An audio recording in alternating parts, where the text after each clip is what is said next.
The Science of Kriya Yoga by Paramahansa Yogananda from the Autobiography of a Yogi. The Kriya Yogi mentally directs his life energy to revolve upward and downward around the 6 spinal centers: medullary, cervical, dorsal, lumbar, sacral, and coccygeal plexuses, which correspond to the 12 astral signs of the zodiac, the symbolic cosmic man.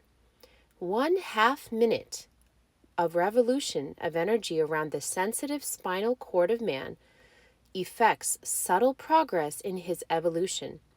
That 1/2 minute of kriya equals 1 year of natural spiritual unfoldment. The astral system of a human being, with 12 bipolarity, inner constellations revolving around the sun of the omniscient spiritual eye, is interrelated with the physical sun and the 12 zodiacal signs. All men are thus affected by an inner and an outer universe. The ancient rishis discovered that man's earthly and heavenly environment in a series of 12-year cycles push him forward on his natural path. The scriptures aver that man requires 1,000,000 years of normal, diseaseless evolution to perfect his human brain and attain cosmic consciousness. 1,000 kriyas practiced in 8.5 hours gives the yogi, in one day, the equivalent of 1,000 years of natural evolution, 365,000 years of evolution in 1 year. In 3 years, a kriya yogi can thus accomplish by intelligent self-effort the same result that nature brings to pass in 1,000,000 years. The kriya shortcut, of course, can be taken only by deeply developed yogis, with the guidance of a guru. Such yogis have carefully prepared their body and brain to withstand the power generated by intensive practice. The kriya beginner employs his yogic technique only 14 to 24 times twice daily. A number of yogis achieve emancipation in 6 or 12 or 24 or 48 years. A yogi who dies before achieving full realization carries with him the good karma of his past kriya effort. In his new life, he is naturally propelled towards his infinite goal. The body of the average man is like a 50-watt lamp, which cannot accommodate the 1,000,000,000 watts of power roused by an excessive practice of kriya. Through gradual and regular increase of the simple and foolproof methods of kriya, man's body becomes astrally transformed day by day, and is finally fitted to express the infinite potentials of cosmic energy, which constitutes the first materially active expression of spirit. Kriya Yoga has nothing in common with the unscientific breathing exercises taught by a number of misguided zealots. Attempts to hold breath forcibly in the lungs are unnatural and decidedly unpleasant. Kriya practice, on the other hand, is accompanied from the very beginning by feelings of peace and by soothing sensations of regenerative effect in the spine. The ancient yogic technique converts the breath into mind stuff. By spiritual advancement, one is able to cognize the breath as a mental concept, an act of mind, a dream breath. Many illustrations could be given of the mathematical relationship between man's respiratory rate and the variations of it in his states of consciousness.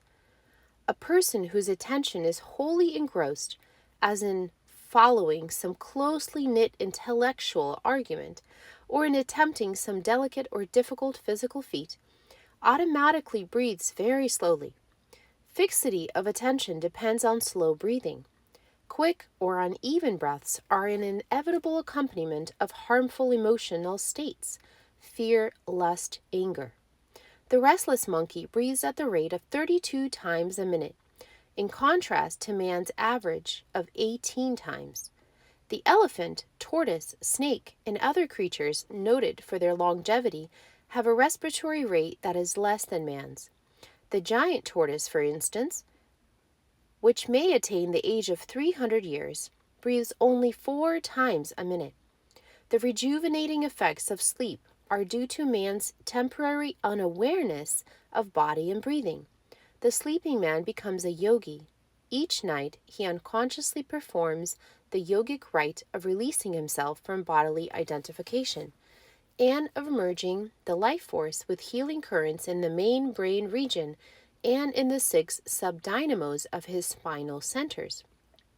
Unknowingly, the sleeper is thus recharged by the cosmic energy that sustains all life. The voluntary yogi performs a simple, natural process consciously, not unconsciously like the slow-paced sleeper. The kriya yogi uses his technique to saturate and feed all his physical cells with undecayable light, and thus to keep them in a spiritually magnetized condition. He scientifically makes breathing unnecessary and does not enter, during his hours of practice, the negative states of sleep, unconsciousness, or death. In men under Maya, or natural law, the flow of life energy is toward the outward world. The currents are wasted and abused in the senses. The practice of kriya reverses the flow. Life force is mentally guided to the inner cosmos and becomes reunited with subtle spinal energies. By such reinforcement of life force, the yogi's body and brain cells are renewed by a spiritual elixir. Through proper food, sunlight, and harmonious thoughts, men who are led only by nature and her divine plan will achieve self-realization in 1,000,000 years.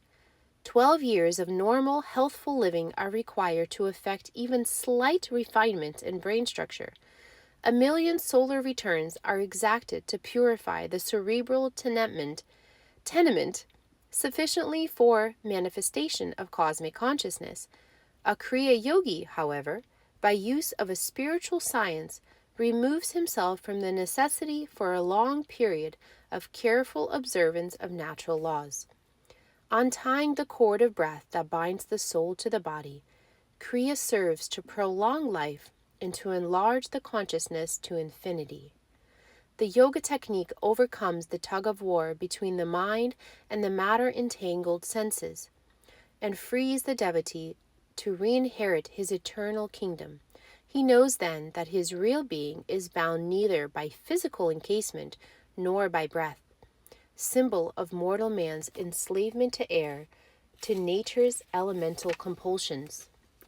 Master of his body and mind, the kriya yogi ultimately achieves victory over the last enemy, death.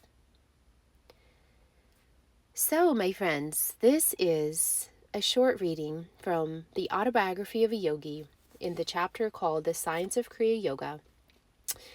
I will share more, and I hope you enjoy this reading. Please do like and subscribe for more. Mahalo.